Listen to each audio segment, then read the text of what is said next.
Hello everyone, what's up? Welcome po sa FTW. Ito po yung For the Wins video. For today's video ay pag-usapan po natin ang 50th greatest player ng PBA.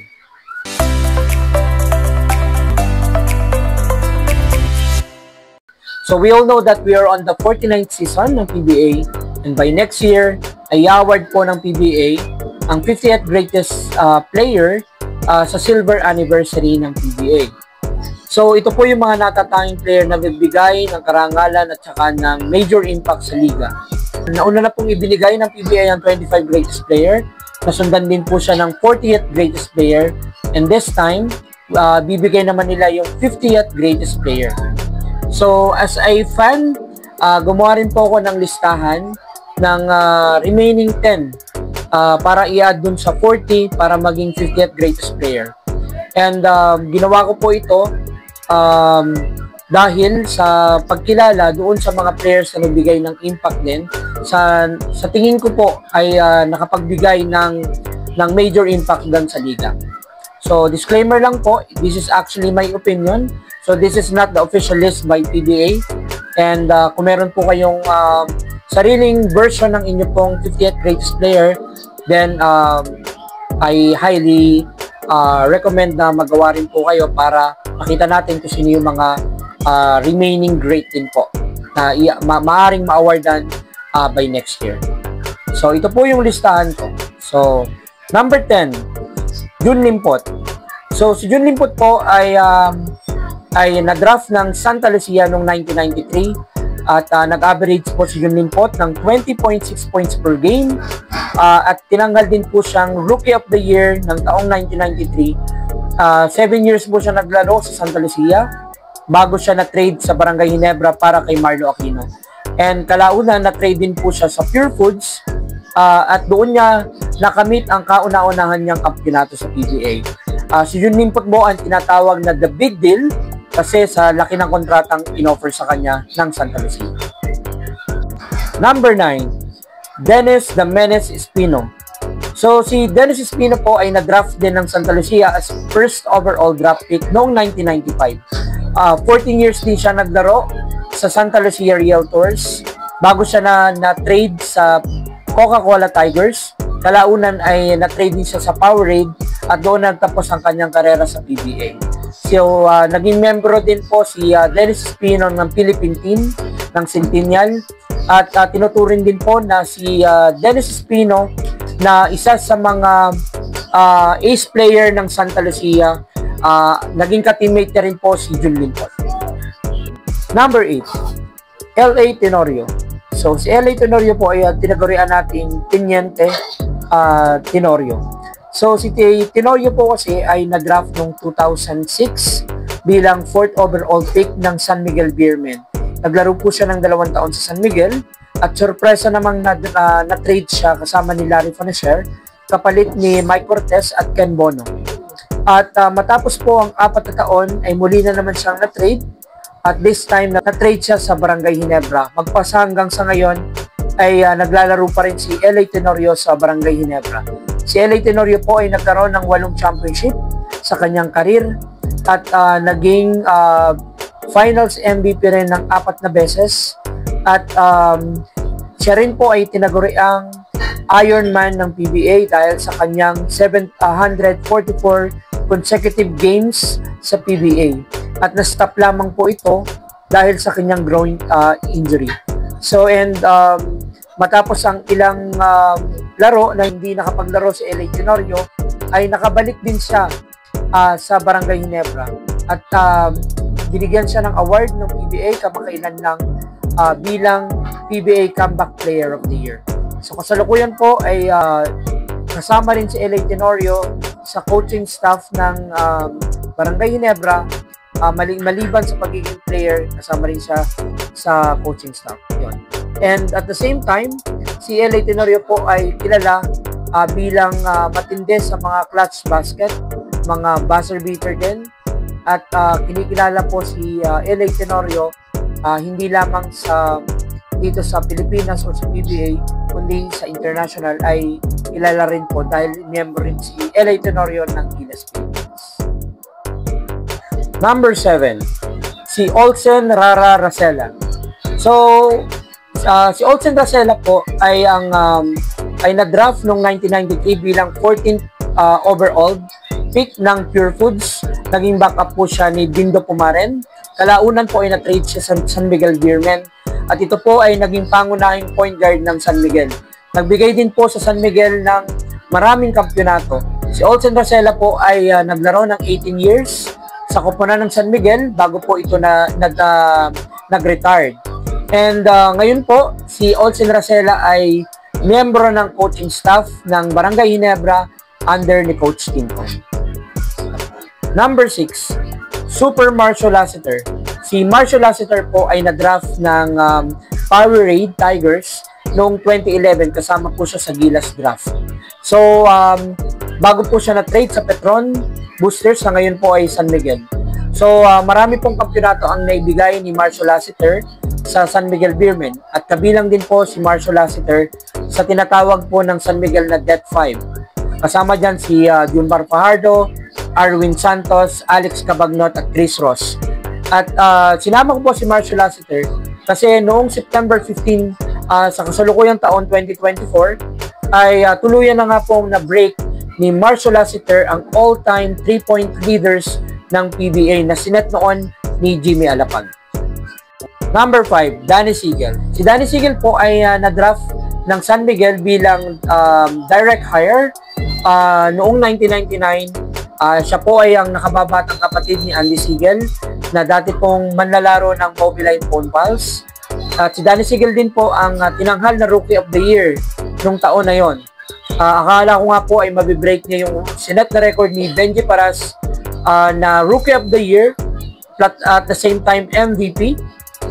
Pero hindi yan tinayag ni Benji Paras at kalaunay si Benji Paras pa rin ang nanalong MVP ng taon na yon matapos ang 10 taon. So tinawag din po na dynamite si Danny dahil po sa kanyang explosiveness. So si Danny Sigel din po ay nanalo ng 4 na finals MVP. So sandamukal na individual awards ang nakuha po ni Danny Sigel maliban na lamang po sa season MVP. Number 4, si Japet Aguilar. So, si Japet Aguilar po ay na-draft sa PBA noong 2009. So, kaya lang po dahil sa pangarap niyang mapasama sa NBA, hindi po siya agad naglaro sa PBA. So, na-draft po siya ng Burger King Hoopers at naglaro po si Japet Aguilar ng ilang laro base sa agreement para matrade siya sa Token Text, tropang Texters. Doon sa Token Text, medyo hindi naging maganda ang journey ni Japet Aguilar at humingi siya ng trade. At kalaunay na-trade po si Japet Aguilar sa Global Port, Batang Pier. At nakapaglaro po si Japet dun sa Global Port, pero kalaunay na-trade din siya sa Barangay Ginebra at hanggang sa ngayon ay naglalaro po siya sa Barangay Ginebra. So kilala po si Japet Aguilar dahil sa tindi ng kanyang pambubutata ng mga players at higit sa lahat yung kanyang mga highlights sa mga dunks at saka maaalala, hindi natin makakalimutan yung kanyang 3 buzzer beater na ginawa sa Meralco, Token Text at saka sa NLEX Road Warriors na lahat ng yan ay MVP teams. Membro din po si Japet Aguilar ng Philippine team. Number 3, Scottie Thompson. Si Scottie Thompson po ay na-draft noong 2015 bilang 5th overall draft pick ng Barangay Ginebra. Behind Mo Tautua, Troy Rosario, Maverick Ahanmisi, and Chris Newsom. Si Scottie Thompson din po ay ang matatawag ko pong steal of the draft kasi siya po ay nag-average ng triple-double. So siya po yung player na kaya mong sabihin na kaya nang i-dominate ang laro kahit hindi siya umi-score dahil sa kanyang tindin ng kanyang rebounds at saka ng assist, ng defense, and all in all. And si Scottie rin po ay nanalo ng 7 championship sa PBA sa Barangay Ginebra. Meron din po siyang 2 finals MVP, meron din po siyang 2 best player of the conference. And ngayon po ay noong September 10, 2024, nailathala po ni Scottie Thompson ang kanyang pang-9th triple-double sa PBA. So sa lahat po ng player ng PBA, si Scottie Thompson po ang pinaka-paborito kong panoorin dahil sa kanyang pambihirang galing sa loob ng court. At isa po si Scottie Thompson sa hinahangaan kong player dahil sa tindi ng kanyang skills and basketball IQ. At the same time, si Scottie Thompson din po ang nag-iisang player na pagka rebound ay pinapalakpakan at tumatayo ang crowd sa kanya. Number 2, Junmar Fajardo. So, wala naman pong hindi makakakilala kay Junmar Fajardo sa larangan ng basketball. So, si Junmar Fajardo po ay na-draft noong 2012 at subalit hindi po siya nanalong Rookie of the Year. Ang nanalo pong Rookie of the Year noon ay si Calvin Abueva. So, sa kalauna nagbigay po si Junmar Fajardo ng 10 kampyonato sa San Miguel at 10 Best Player of the Conference din ang kanyang na-receive na award, plus 4 na finals MVP at nanalo rin po si Junmar Fajardo ng 8 season MVP. Si Junmar Fajardo din po ang tinuturing natin na greatest of all time sa PBA dahil sa kanyang performance at sa angking galing.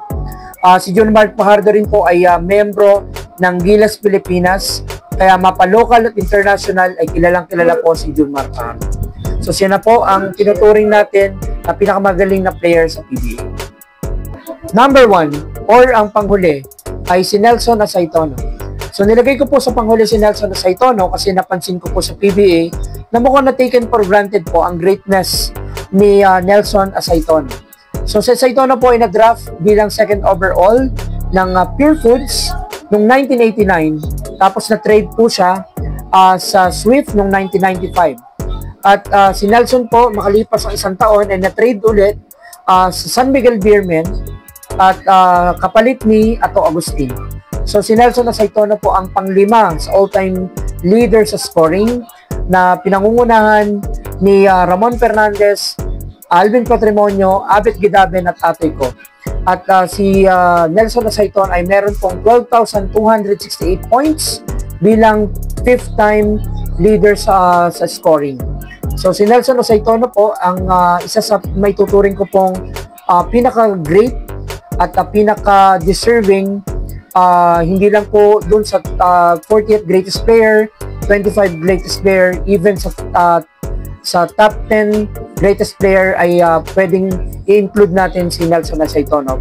Subalit, nangyari, hindi po yata nabigyan ng pansin ng PBA. Hindi ko po alam ano ang criteria nila sa pagpili ng greatest player. Pero for me, hindi po ako fanatic ni The Bull Nelson Asaytono. Gusto lamang po ay maging fair ang PBA sa pagpili ng ilalagay nila sa mga greatest player. So, may tuturing ko po na si Nelson Asaytono po ang isa sa pinaka-great player din po at deserving siyang mapabilang sa 50th greatest player. And hopefully this time makabawi ang PBA sa kanya at mabigyan siya ng parangal at mapabilang siya sa 50th greatest player. So yun lang po for now. Maraming salamat po. Kung meron po kayong opinion at mga sariling version ng inyong pong remaining 10 para mapabilang sa 50th greatest player, so feel free to comment here at babanggitin po natin yan sa susunod nating vlog. And ito po again si Erwin ng Pambansang Batang Kalye ng Pilipinas. Yun lang po for now and mabuhay po kayong lahat. Bye-bye.